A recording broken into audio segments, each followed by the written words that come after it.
पढ़ेंगे एल्कीन का general formula क्या होता है। जनरल फॉर्मूला तो एल्केन का जनरल फॉर्मूला आपने देखा था, CnH2n+2 था। कितना था? CnH2n+2 था। H का नंबर 2n+2 था। तो इसमें क्या करना है, एल्कीन में ये 2 हटा देना है, तो जनरल फॉर्मूला हो जाता है एल्कीन का CnH2n। और खास बात यह है, जब भी आप एल्कीन का नाम लिखते हैं तो एज अ सफिक्स यानी कि नाम के अंत में ENE आप ऐड करते हैं। नाम के अंत में आप नेम के अंत में आप ENE ऐड करते हैं। तो आप नोट कर लेंगे, नेम एंड्स विथ ENE, नाम के अंत में मुझे ENE लगाना है। और सबसे इंपॉर्टेंट बात, अगर आप एल्कीन की बात कर रहे हैं तो निश्चित रूप से 2 कार्बन के बीच एटलीस्ट एक डबल बॉन्ड होगा ही होगा। ज्यादा भी डबल बॉन्ड हो सकता है, लेकिन एटलीस्ट एक डबल बॉन्ड रहेगा, फिर हम लोग उसको एल्कीन के कैटेगरी में डाल सकते हैं। तो लिखेंगे have at least one double bond between two carbon atom, 2 carbon atoms के बीच एटलीस्ट एक डबल बॉन्ड होना ही चाहिए।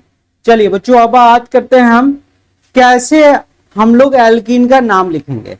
तो सबसे पहले मुझे देखना पड़ेगा जो कंपाउंड है उसमें नंबर ऑफ कार्बन कितना है। तो नंबर ऑफ कार्बन बच्चों अगर एक मुझे दिख जाए तो फॉर्मूला क्या बनेगा, तो जनरल फॉर्मूला आपके पास है, n की जगह पे आप 1 डाल दीजिए।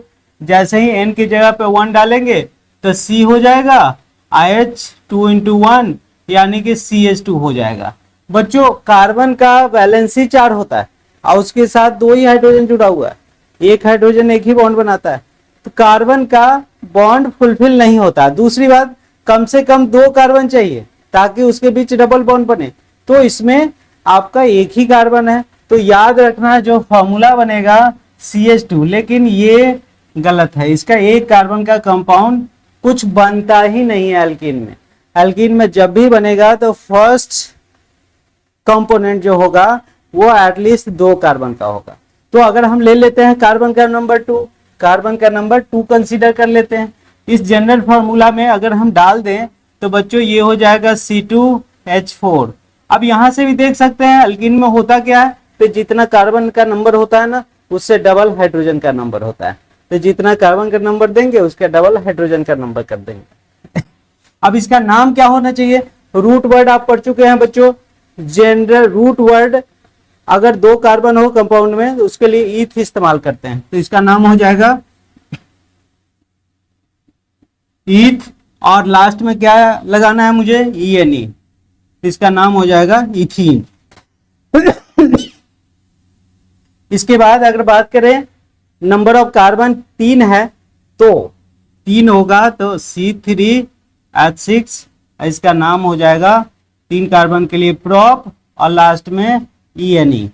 4 कार्बन है तो क्या करेंगे बच्चों, 4 कार्बन के लिए रूट वर्ड ब्यूट इस्तेमाल करते हैं, तो C4 और H का डबल हो जाएगा 8, और इसका नाम हो जाएगा ब्यूट, और लास्ट में लगाना है ENE। 5 कार्बन है तो क्या करेंगे, 5 के लिए रूट वर्ड पेंट होता है, तो C5H10, और इसका नाम लिखेंगे पेंट, और लास्ट में लगा देना है ENE। फिर 6 के लिए क्या करेंगे बच्चों, 6 के लिए हेक्स रूट वर्ड इस्तेमाल करते हैं, इसका फॉर्मूला लिखा जाएगा C6H12, और इसका नाम हो जाएगा हेक्सीन।